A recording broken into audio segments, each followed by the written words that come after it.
Shall we all stand, please, and turn your Bibles in the book of Matthew? Again, book of Matthew, chapter 2. We'll begin reading from verse number 1 down to verse number 12.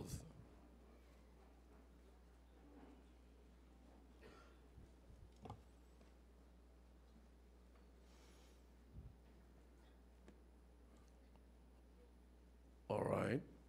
Magpipreach na ako ng may kinalaman sa Christmas. Kasi malapit na ang Christmas eh. Ilang buwan na lang. By the way, sa 26 pala is holiday. Pwede nating i-check ko yung aking schedule kung merong nakasingit po doon. At pwede na yung maging date para sa Father's Retreat or Married Men Retreat. Okay? All right. Gusto niyo ba yung married man? All right, that's good. Kailangan po natin yan. All right, verse number 1 of the book of Matthew, chapter 2. Are you with me na? Okay. Nagbibiro lang ako patungkol sa Christmas, but I want you to see things here, something na maganda, mga kapatid, okay? All right, now when Jesus was born in Bethlehem of Judea, in the days of Herod the king, behold, there came wise men from the east to Jerusalem. If you have your marker, you can mark the words wise men, saying, Where is he that is born King of the Jews? For we have seen his star in the east, and are come to worship him. When Herod the king had heard these things, he was troubled, and Jerusalem with him. And when he had gathered all the chief priests and scribes of the people together, he demanded of them where Christ should be born. And they said unto him, In Bethlehem of Judea, for thus it is written by the prophet, And thou, Bethlehem, in the land of Judah, art not the least among the princes of Judah, for out of thee shall come a governor that shall rule my people Israel. Then Herod, when he had privily called the wise men, inquired of them diligently what time the star appeared. And he sent them to Bethlehem and said, Go and search diligently for the young child. And when ye have found him, bring me word again, that I may come and worship him also. When they had heard the king, they departed, and lo, the star, which they saw in the east, went before them till it come and stood over where the young child was. When they saw the star, they rejoiced with exceeding great joy. And when they were come into the house, they saw the young child with Mary his mother, and fell down and worshipped him. And when they had opened their treasure, they presented unto him gifts, gold and frankincense and myrrh. And being warned of God in a dream that they should not return to Herod, they departed into their own country another way. And when they were departed, behold, the angel of the Lord appeared to Joseph in a dream, saying, Arise, and take the young child and his mother, and flee into Egypt, and be thou there until I bring thee word, for Herod will seek the young child to destroy him. This morning I'm going to talk to you about Christian privileges. All right. And then later on, we will open another passage of scriptures in the book of Matthew. And I'm going to prove to you that to be a part of the kingdom of God is a privilege. It's a privilege. So, unawain natin mabuti ang pagiging Kristiyano, mga kapatid. Malaking pribileyo. Namimiss po natin yan at hindi na tayo nagiging masaya sa buhay Kristiyano. Sabi ko nga, sa maraming nagsasabi, pagka hindi Kristiyano, sabi niyo, hindi masaya dyan, wala yan, mga kalokohan lang yan. Sabi ko, okay. Sabihin mo natin hindi totoo ang buhay ng Kristiyano, pero sasabihin ko sa inyo, hindi na ako aalis sa buhay na ito. Because I really enjoy this kind of life. Yeah, I enjoy this kind of life. Let's bow our heads. Dakilang Diyos, marami pong salamat sa mga talata na binasa po namin. Pagpalain niyo po, Panginoon, na maging maliwanag po ito sa pangunawa ng inyong mga anak. Please use me this morning once again. I want to be a blessing and a challenge to your people, please. In Jesus' name, amen. All right, thank you. You may be seated in the presence of our God. Okay, yung binasa natin mga kapatid is about the birth of the Lord Jesus Christ. Okay, and sa pasimula, gusto ko pong meron tayong matutunan sa sinabi ng Biblia about the wise men. You see, there are decisions that the wise men made in these passages. Yan po ang mga dapat po nating titignan, mga kapatid, na makikita rito at gusto po makita natin na maliwanag at let's learn from the wise men. I said, let's learn from the wise men. Imagine these are three wise men in the Bible, recorded in the Bible, and they are rejoicing. They enjoy the privileges of being a wise man. See? Now, ang unang katanungan ko po, ano kaya, naiisip nyo ba, pag nakakakita kayo ng mga tinatawag na wise men, wag na itong sa Bible mga kapatid eh. Pag meron kayo nakakita ng mga medyo umaasenso at pinagpapala, you know, and sabihin natin na wise men, in other words, mga educated, mga may pinag-aralan, okay? Now, natatanong nyo ba sa sarili nyo, ano kayang similarity meron kami sa buhay? Di ba? Meron kayang, minsan makikita ka mga kapatid, kung kayo naman, alam ko, hindi na kayo ignorante sa mga nakikita nyo dyan sa YouTube and Facebook, yung mga clips, you know, at pinapakita doon, 10 wise men, 10 things that wise men do. Di ba? Mga ganon. So, minsan makikita nyo, anong meron doon? Minsan makikita nyo, 10 things that a healthy person do. Di ba? So, inisip mo, saan ka lang doon bumabagsak? Kulang sa tulog. Yeah. Lahat ginagawa mo, lahat nangyayari sa iyo, pero pagdating doon sa tulog, bagsak ka na. Wala ka na magagawa. Kulang sa tulog. You know? But anyways, halimbawa sa wise men, okay? Maki, tulungan mo siya. You help Joe. Okay? Alright. Now, halimbawa naman ngayon sa wise men, ano naman kayang gawain or characteristics meron ang wise men na similar din sa ginagawa mo? Meron kaya silang ginagawa? Meron kayang nangyari sa kanila na nangyari rin sa iyo? Is there anything that that is similar to what you're doing? Is there anything that is very similar that the wise men do and that you also do? Okay? Now, so makikita natin alin dun sa mga bagay na ito. Alright? Now, makikita po natin dito yung wise men na pinakitaan sila ng Panginoon ng stars. And then, merong guiding stars na mag-guide sa kanila because they heard that there is going to be a new king in Jerusalem. Okay? Yung mga Hudyo ay magkakaroon sila ng bagong king. Alright? So itong wise men ito ay nagkaroon sila ng interest doon, mga kapatid. You see, now just imagine, gawin lang po natin na parang local dito. Pagka may bagong president, gaano ka ka-excited na ma-meet mo ng personal yung bagong presidente? Yeah. So para bang, eto nga yung bagong presidente ito, na-meet mo na ba siya? Na-meet ko na yung dati. Ngayon kinakailangan ko, usapin ko ngayon ang bagong presidente.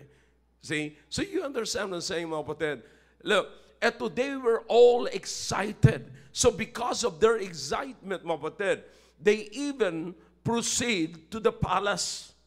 pumunta po sila mga kapatid sa palace to see and to inquire about the new king. And so that Herod was so mad na nabalitaan niya na, ano itong nangyari ito? May bagong king ba? Mga ganito. But makikita niyo mga kapatid, na alam naman natin kung sino yung king na sinasabi ng Biblia. No other than the Lord Jesus Christ. Di ba? That will be born. Maipapanganak pa lamang. And they're so excited.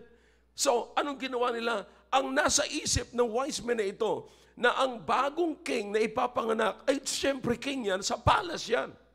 So, anong ginawa nila? They proceed to the palace. You see? Because they thought that the king will be born in the palace. Because it's a king. It's a king. Diba? So that was their expectation. You see? But their expectation went down to frustration. Because the king that's going to be born will not be born in the palace, but in a stable, in a small house. Hindi talaga yung bahay. It housed the animals, pero hindi human.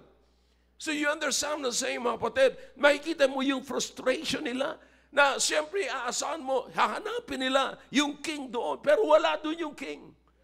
Nandoon lamang sa maliit na sabsaban, makulungan ng hayop, nandoon yung king. Oh boy, I'm telling you, nakita nyo kung anong klaseng frustration meron po sila. Are you following me? Alright, wag po kayo matutulog sapagkat napakaganda po ng pag-uusapan natin dito mga kapatid. You see, but you will notice mga kapatid, what I want you to see in this message is this. Okay? You will see how the wise men turned their disappointments into divine appointments. You see? Let me say this again. You will notice here, you will learn from the wise men how they turned their disappointments into God's or divine appointments. You see, now listen now.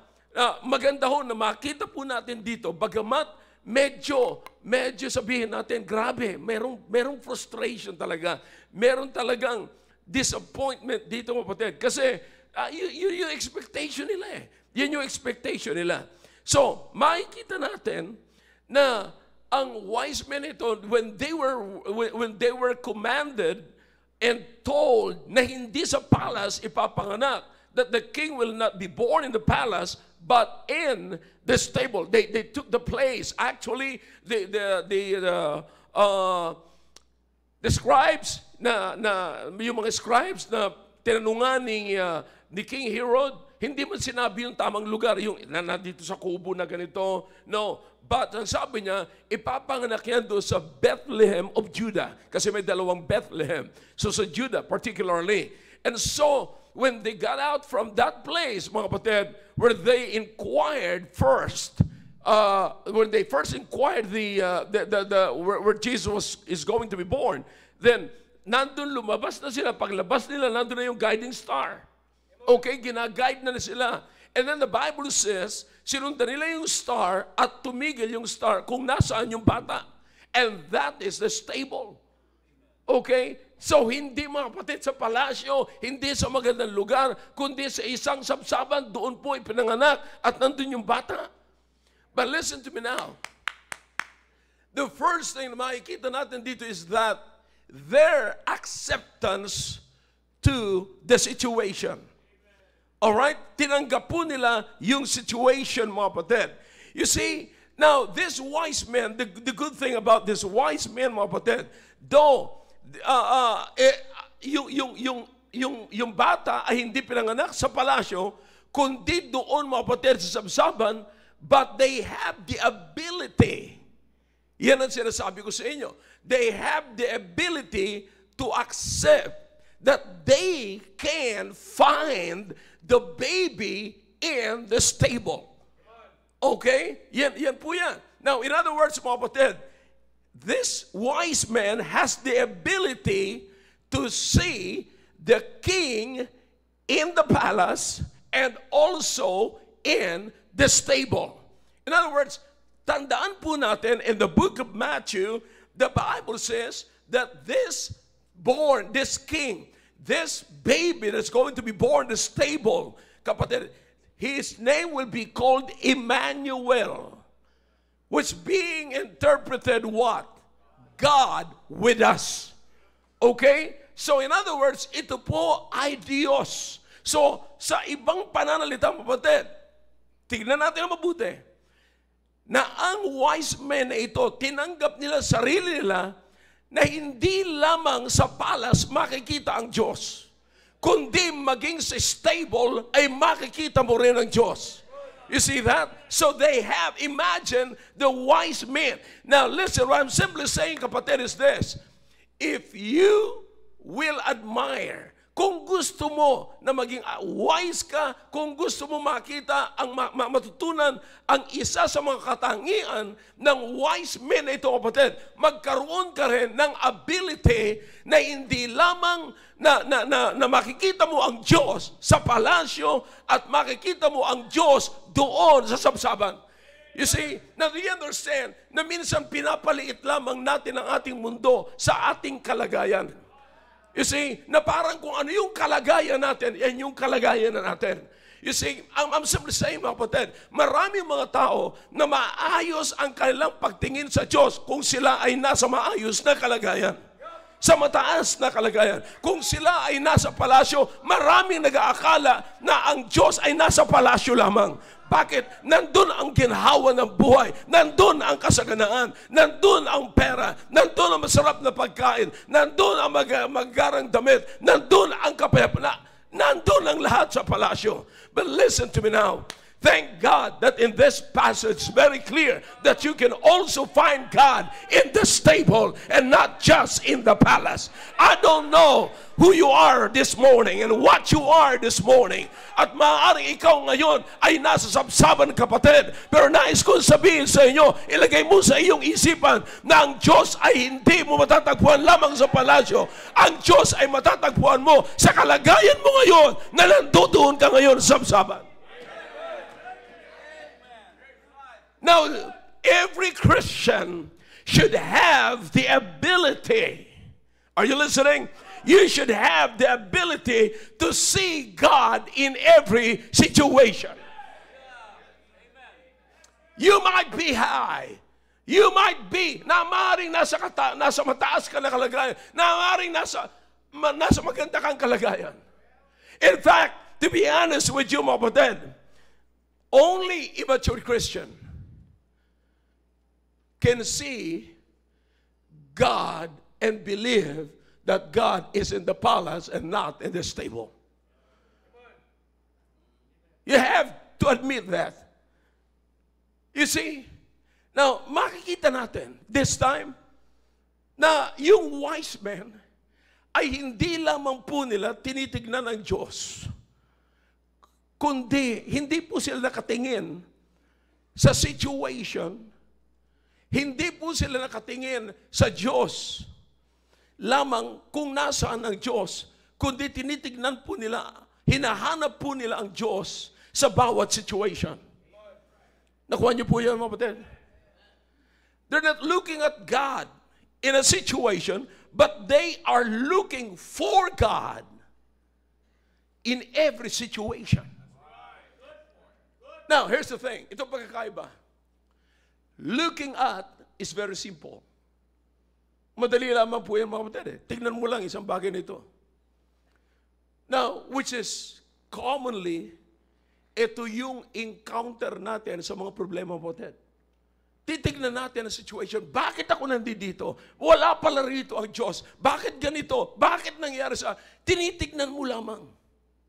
Pero hinanap mo na ba ang Diyos sa situation na yan? You see, naalala niyo si Joseph, mga kapatid, nung napunta siya sa Egypt at binenta siya ng kanyang mga kapatid. Ang tinignan ni Joseph, nung nakausap niya yung mga kapatid, na natakot na sa kanya, ang sabi niya, "You sold me, but God sent me." here is the situation. Kung titignan ko ang situation, you sold me. But if I'm going to look for God in a situation, it is God who sent me. And I don't care if you sold me. What I know is God sent me.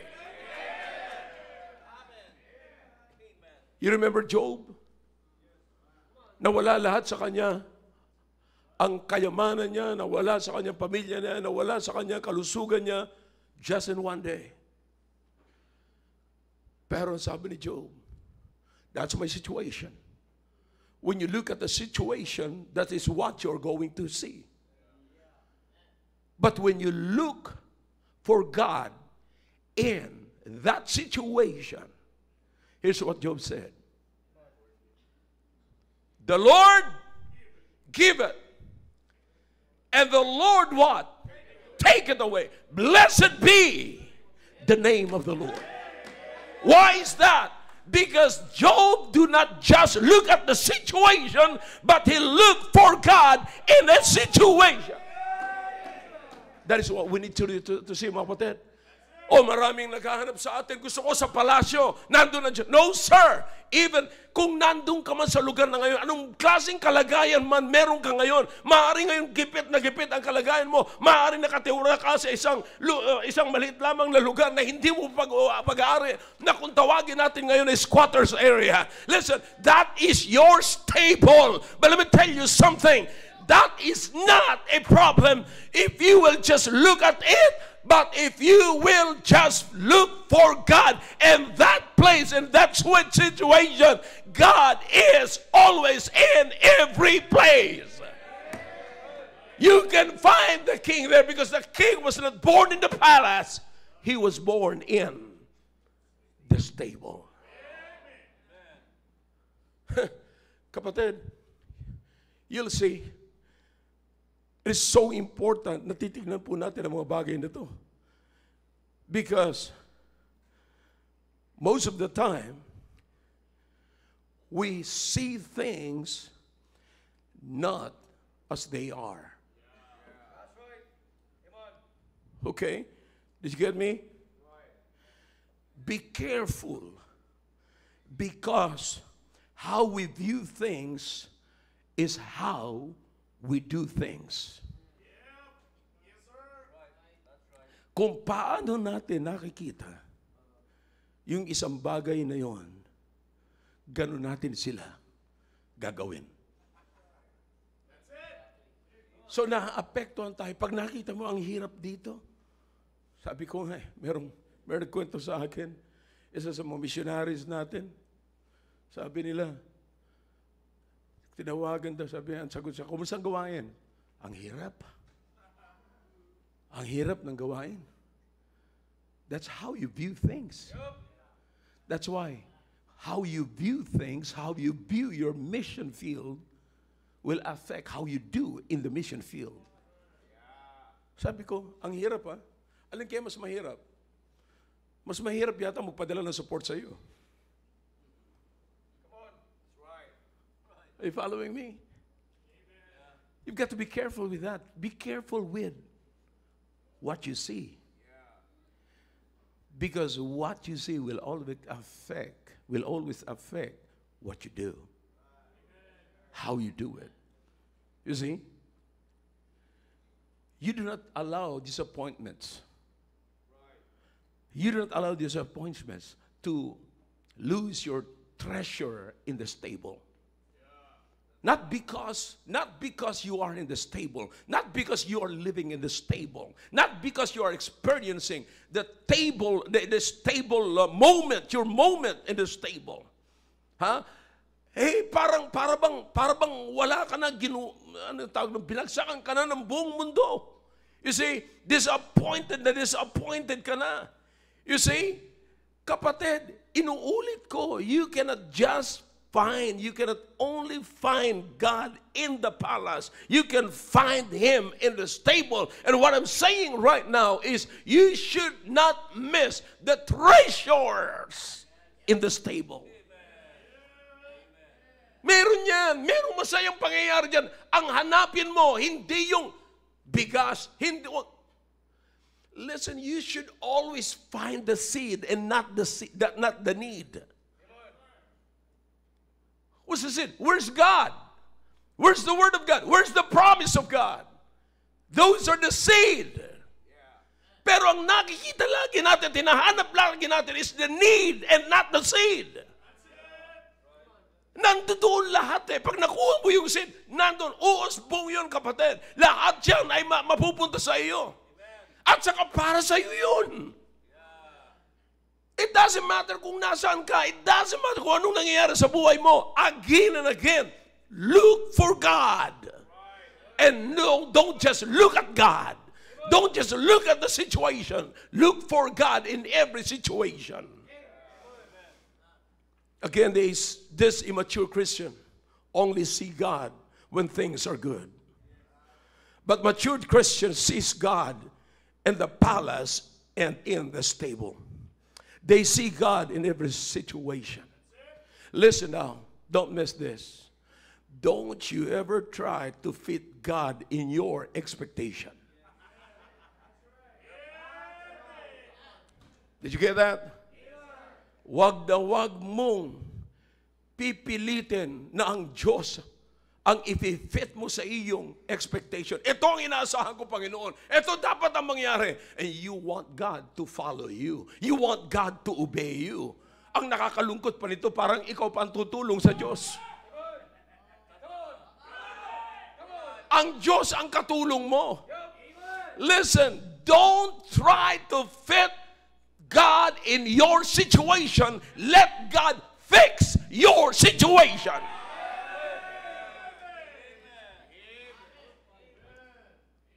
Naghahanap tayo ng aayos sa buhay natin, pero ayaw nating i-allow ang Diyos ang mag-fix ng ating kalagayan. You see, nakakalungkot. Sabi ko nga, nakakita ko sa balikatan, ilang mga bata, ilang mga young people na ito, ang gusto nilang mabago ang kalambuhay. Pero nagpapasalamat naman ako sa Panginoon. Meron doon nagsabi sa akin, Pastor, laki na bago sa akin. Nabago yung routine ko sa buhay. Nabago yung drive ko. May nakita ako na ganito. Kasi napakagandang combination eh. Physical and spiritual. Theology, military and theology.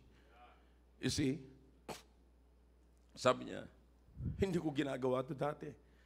Pero ngayon, ipagpapatuloy ko at kinakalang isama ko sa buhay ko yung ganito. Do you understand? He's allowing God to fix his situation. You see? Hindi niya pinapahintulutan na ang Diyos, if-fit niya sa kanyang expectation. Ito ang inaasahan ko, Panginoon. Dapat ma-meet mo to. So do you understand what I'm saying? If you have God that fits your expectation, then your God is just a small God. Gaano kalaki ang expectation mo? Anong ginagalawan mo sa buhay mo? Anong inaasahan mo? Kunting bagay lang, tapos sabihin mo, ito yung Diyos na mag-fit ng aking expectation. No, ang liit ng Diyos mo. But if you will allow God, whatever it is, remember Joseph, remember Job, remember the Apostle Paul, remember David, napakaraming mga tao na talagang hinayaan nila ang Diyos, mga tao sa Biblia na hinayaan nila ng Diyos ang siyang mag-ayos sa buhay nila. Finex ng Diyos ang kanilang situation. Listen, whatever you are, whatever situation you're in right now, that is your stable. I believe you will never consider it as a palace. No, wala ka sa palasyo ngayon. Maaaring nasa stable ka ngayon, pero nais kong sabihin sa iyo, hindi mo dapat problemahin ang stable mo na yan, ang iyong kalagayan na yan, kung kikilalanin mo na meron kang Diyos na makapangyarihan, na nag-fix ng buhay ni David, nag-fix ng buhay ni Job, nag-fix ng buhay ni Joseph, the same God that can fix your life today. Bless God, He's still alive. He is still the omniscient, omnipotent, omnipresent God that we are serving today. Ano pagkakaiba, kapatid? You see, Kaya kinakailangan matuto po tayo. Listen now. Here is the thing na dapat nating bigyan ng pansin. Nilipat na tayo ng Panginoon sa napakagandang kalagayan. If any man be in Christ, he is a what? New creature. All things are passed away. Behold, all things are become new. Now we belong to the kingdom of God. We are under the rule of God. Listen, yan ang dapat na huwag natin kalimutan. And we belong also to the family of God. And now, God, because of our obedience, God put us into His church, that even the gates of hell shall not prevail against it. What a privilege, mga kapatid. And now, if you're going to turn your Bibles in the book of Matthew chapter 5, turn it, come on, quickly. And then the Bible says here, seeing the multitudes, he went up into a mountain, and when he was set, his disciples came unto him, and he opened his mouth and taught them, saying, this is the kingdom of God. Notice what the Bible says in verse number 3. The passage or the verse starts from the word what? Blessed. Imagine that. Blessed are the poor in spirit, for theirs is the kingdom of what? Heaven. Okay, now listen to me now. There are times in our lives, kapatid, na makikita natin na parang kawawa tayo pag nasa stable. Kasi nakakita tayo, nakatingala tayo sa palasyo. But listen, there's sometimes na nalulungkot na tayo, disappointed na tayo sa kalagayan natin. But let me tell you something, in times of disappointment, listen, it is God's appointment in your life that God is going to deal with you and show you something that you wouldn't believe in and never experienced in your life.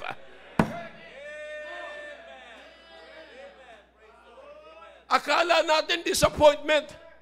Yung pala God's appointment para may ipapakita sa iyo ang Diyos. Yan yung time na sabihin sa iyo, anak, tignan mo to. Anak, tignan mo kung anong gagawin ko. Anak, masyado ka nang malungkot. Anak, nawala na ang saya mo. Pero ipapakita ko sa iyo to.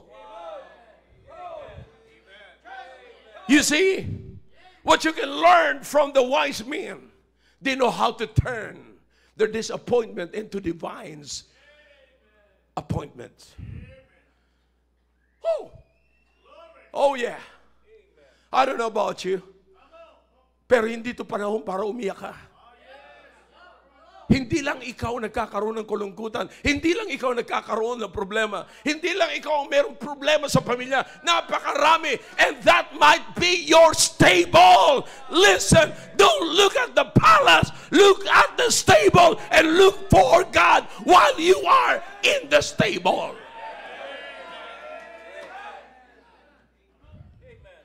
What's the next? Blessed are they that what? Mourn. Mourn. For what? They shall be what? What is mourning kung merong comforting? Why worry about it? I don't care. God is in the stable. You see, and notice this. Do you understand that there is another one? Blessed are the meek, for they shall inherit the earth. The meek, the simple people, not the rich people, not the big family. Alam niyo yung big family, mga kapatid? Sila yung naglalayayabang na nagyayabang sa matinding inheritance. Na pati position nila sa gobyerno, ginagawang inheritance. Huh? You understand that? Man, it's getting hot here. Now, you understand? Na makikita niyo mga kapatid, na ginagawa, listen, ang wala ng ibang pinagyabang ang mga mayayaman, na akala mo sila yung may inheritance, akala mo sila may pag-aari. But listen, look at this. If you are a part of the kingdom of God, then the Bible says, just be meek. You don't need a big name. Because your name is already big. If God is with us, who can be what? Come on, talk to me if you can. You know what the Bible says? Pero kapatid, ano problema natin? It's stable.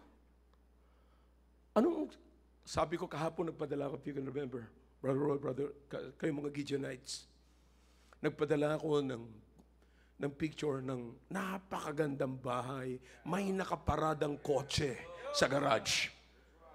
Pero ang tubig, lampas sa kotse. Anong ganda ng bahay, kapatid, at meron kang magandang sasakyan kung nakalubog sa tubig?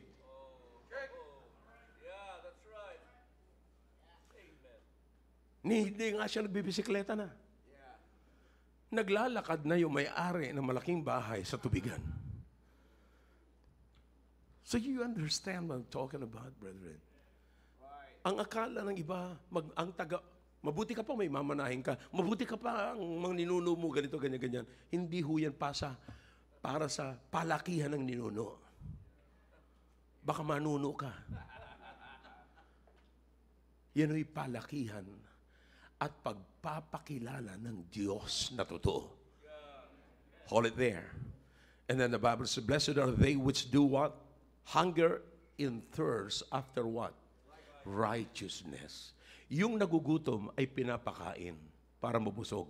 Pero ang point dito ng Panginoon mismo is righteousness. You see, living the life of the Lord Jesus Christ. If you hunger, you should always. Listen now, ang binibigay ko sa inyo mga kapatid, ito yung kaugalian, ito yung katangian ng mga anak ng Diyos na nandoon nakasama sa kingdom ng Diyos. Ito yung inaasahan ng Diyos sa kanyang kingdom. Ito yung makikita mo. Do you understand? Kapag tapusin muna natin. Maganda to eh. Yung mga blessed na yan mga kapatid. 7, blessed are the what? Merciful. For they shall what? Obtain mercy. Nasaan yung merciful? Nasa kingdom ng Diyos. Nasaan makikita mo ang mga merciful? Nandun sa kingdom ng Diyos. Nasaan yung mga righteous? Nasa kingdom ng Diyos, mga kapatid. Now listen, kung kasama sa kingdom ng Diyos, may enjoy mo to. Now why is that? Alright, kunti na lang. 8. Blessed are the what? Pure in heart. Now, where are the pure? Where are the people who has a pure heart? They are in the kingdom of God. Okay? For they shall be what? Who can see God? Those that have or possess a pure heart. Where are they? They are in the kingdom of God. It might be in the stable, but I don't care kung yan man ay nasa stable, basta't nagpupossess ka ng what? Pure heart, then you can see. Come on, talk to me.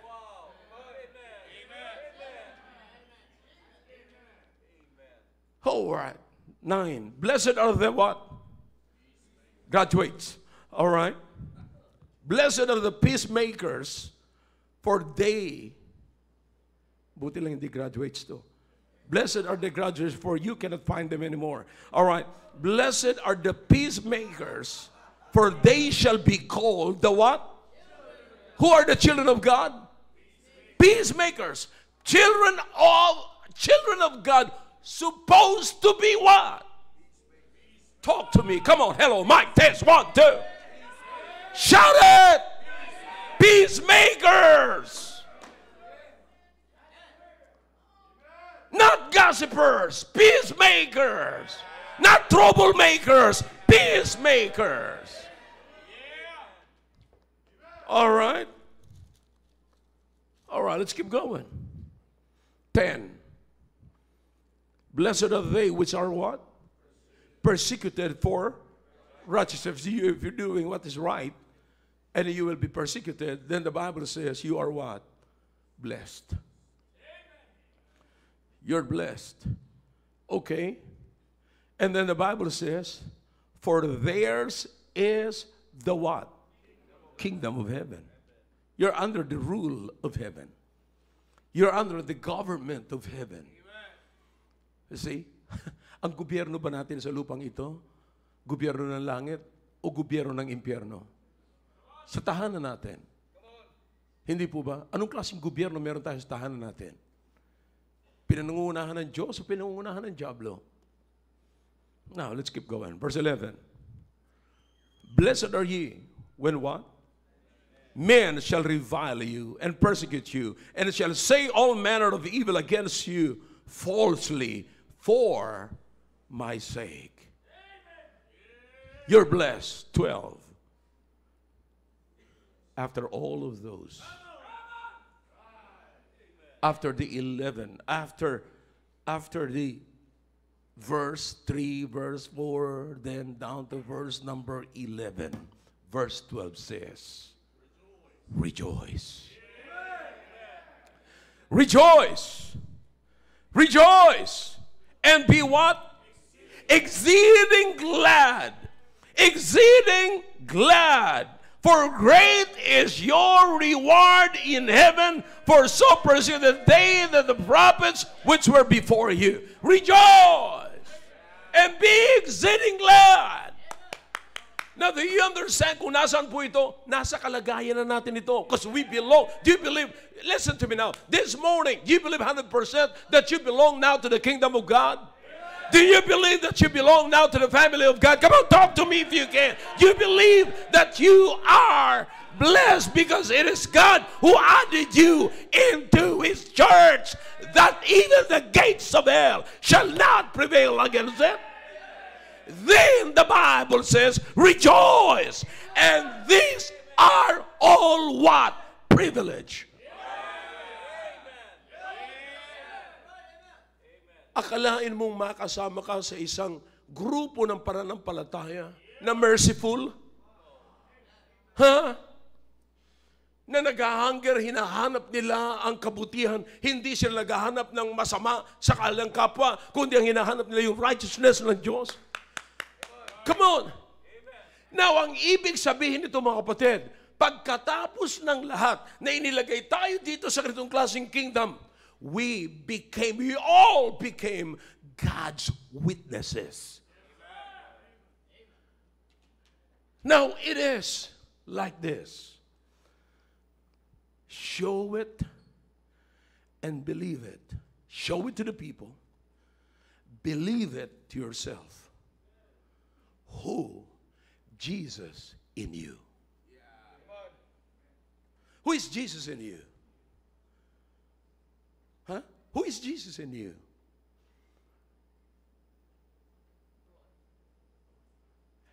Pag meron ba tayong ipinapakitang ganito, siya ba si Jesus sa buhay mo? Nasaan si Jesus ngayon? Nasa buhay mo. Ngayon, pag may ipinakita ka, itong nakita sa iyo ngayon, yan ba si Jesus? Hello, Mike. Test. 1, 2. Hindi ko alam kung naiintindihan niyo ako or namamangha kayo. Pero kapatid, nais ko sabihin sa inyo, ngayong witness ka na ng Panginoon, dapat mo nang maipakita sa Panginoon o sa maraming tao. Una, paniwalaan mo sarili mo. Jesus is in me. Ano mang ipapakita ko ngayon sa iyo? Alright? It is the what? The growing spirit. The fruit of the Spirit in my life. I'll tell you what. Because the Spirit will continually produce fruits in your life. It is not you producing fruits. Remember what the Apostle Paul said to the Galatians. But the fruit of the Spirit is what? Love. Do you understand that? The fruit of the Spirit is what? Love. Okay? Now, do you understand na kapag patuloy tayong naipakita natin sa Panginoon, yung paniwala natin, ito ang Panginoon, ito ang aking Diyos, ito talaga ang pinaninindigan ko, ito ang pinagkakatiwalaan ko, then what? The Holy Spirit will continue to produce fruits in your life. Kaya nga, may makikita ang tao sa atin. So, ang tanong ko muna ngayon, who is Jesus in you? Huh? And then, pagka nakita ng mga tao yan ba si Jesus sa buhay mo? Yan ba si Jesus sa buhay mo? What is He producing in your life? Now, do you understand it's a privilege, mga kapatid, na mamuhay sa pag-ibig? We're losing it. Yan yung mga privileges, mga kapatid, na nawawala. Na hindi natin, na parang nagiging passive tayo at pinapabayaan lang natin at okay lang sa atin na mawala.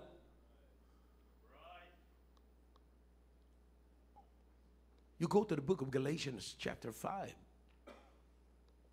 and look at the fruit of the Spirit.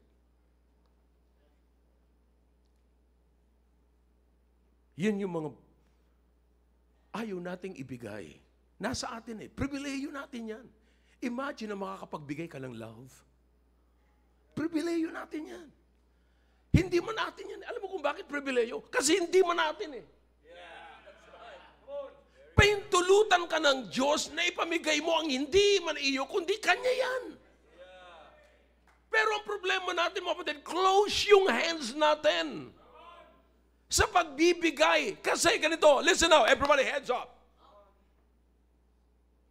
All right. With your hands closed, you cannot let go what you have. That's a good thing. The good thing. With your hands closed, you cannot let go what you have. Hindi mawawala sa iyo kung anong meron ka. But the problem is this. You cannot receive what you do not have. That's the problem with the hands closed. With your hands closed, you cannot receive what you do not have. Though you cannot let go what you have, hindi nga mawawala sa iyo kung anong meron ka, pero hindi ka naman makakatanggap kung anong wala sa iyo. Bilat. Oh yeah, you should. That's why. If God produce love in your hearts, kapatid, He should give it away. It's a privilege to love people, to love these young people, to love kids, to love, malaking pribileyo yan na magmahal ka sa, wala ka naman, hindi man iyo yan eh. Ang pagmamahal natin, kapatid, may conditional eh. Mamahalin kita pag mahal mo ako, pagka maayos ka, mamahalin kita. Pero, yun sa Panginoon, mahalin mo ang iyong kaaway. Oh yeah. I'm expecting that. Yeah. But listen to me now. Because you are now in the kingdom of God, remember not to lose the privileges. This is your privilege. Mga kapatid, akalain mo na hindi mo magagamit ito, mawawala na lamang sa iyo. Sayang. Use it or what? Lose it. Brethren, imagine that all of us must be, should be, enjoying the privileges as a child of God, as a part of the kingdom of God, as a part of the family of God and the church of God. Dapat na i-enjoy natin itong mga privileges na ito. Pribileyo ito, mga kapatid. Pero nakakalungkot. Kaya hindi natin na i-enjoy kasi mas nakatingin tayo sa pangyayari kaysa hanapin natin ang Diyos sa mga pangyayari.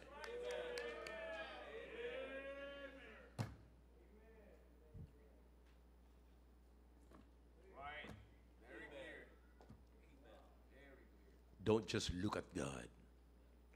Look for God. Don't just look at the situation. Look for God in every situation. Dumating ka na sa punto na galit ka na. Dumating ka na sa punto na asar ka na. Dumating ka sa punto na offended ka na.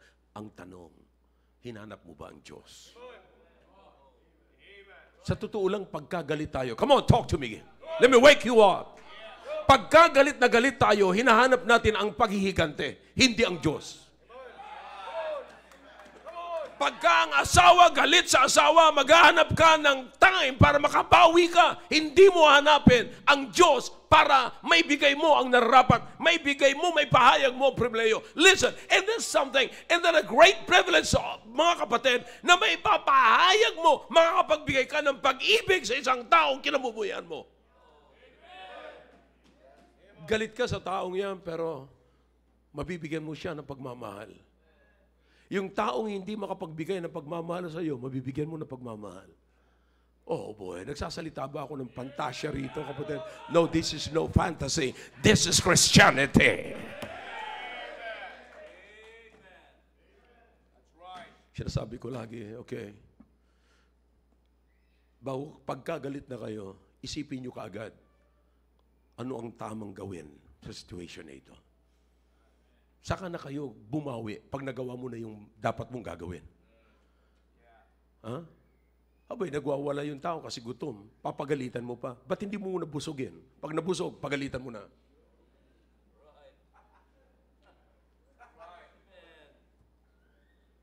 Di ba? Pati baboy, bago kinakatay, pinatataba muna.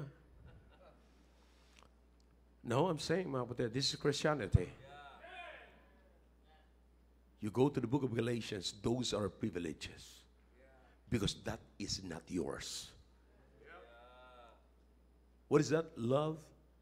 What else? Joy. What else? Peace. What else? What else?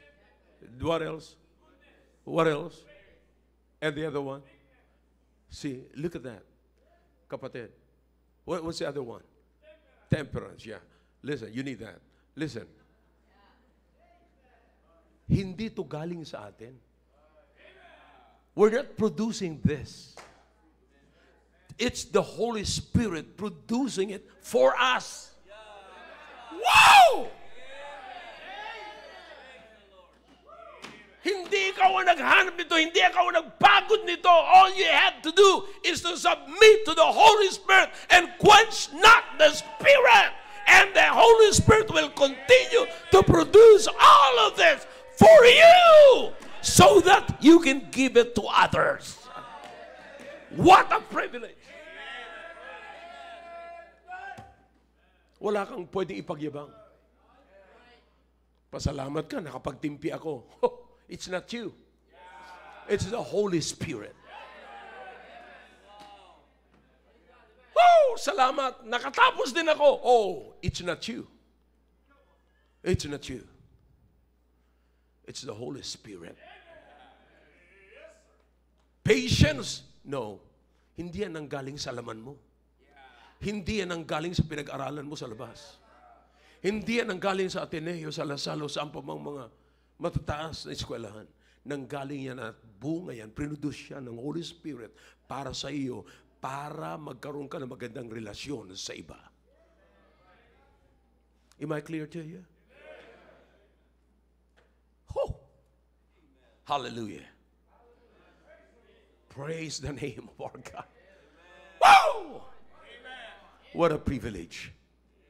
My question is this. Are you in a stable right now? Can you find God in your situation? Will you look for God in your situation right now? Kung ikaw man ay medyo nadihado, huwag mong hanapin ang paghihigante. Hanapin mo ang Diyos para magkaroon ka ng mercy, and blessed are they.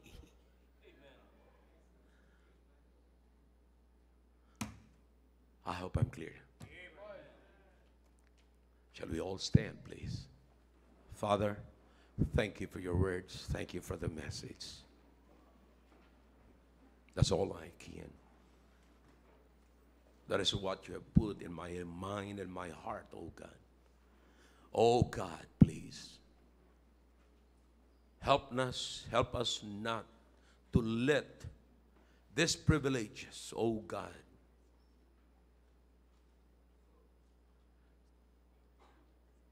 to stay away from us,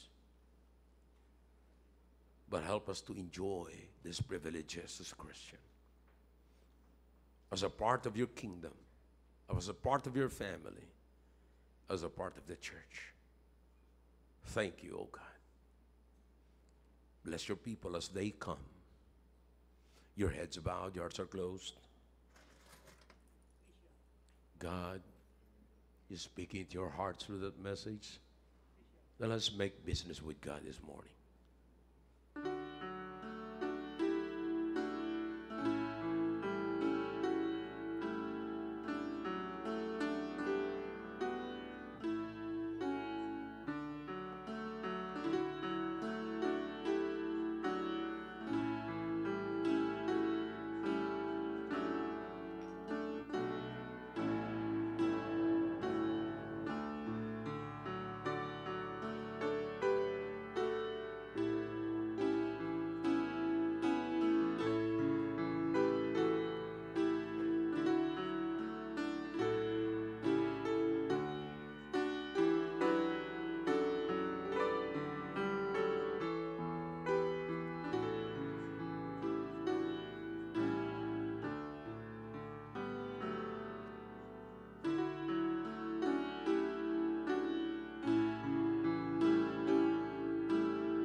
Once again, oh God, we thank you for what thou hast done in the midst of us. Thank you for that great message, oh God, that you allowed us to hear.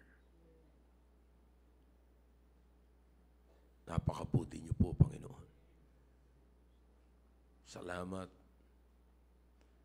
na patuloy kayo nagpuproduce ng aming kailangan sa pamumuhay namin upang mamuhay kami ng merong kabanalan at buhay ng isang anak ng Diyos. We cannot do it by ourselves, oh God. We cannot. It's only by the power of the Holy Spirit that He is producing in our life that we can make it. We can make it to the other side of this life. But oh God, because of your power, because of the power of the Holy Spirit, we can. What a great privilege, oh God. And nawa po ay palagi po naming maalala ito, na pribileyo namin ito. And we must enjoy it. We praise you and we giving back the honor and everything, oh God, that we have heard. Whatever praise or praises that we have this morning, it is all yours. At hindi po sa amin. Sa pangalan po ni Jesus. Amen.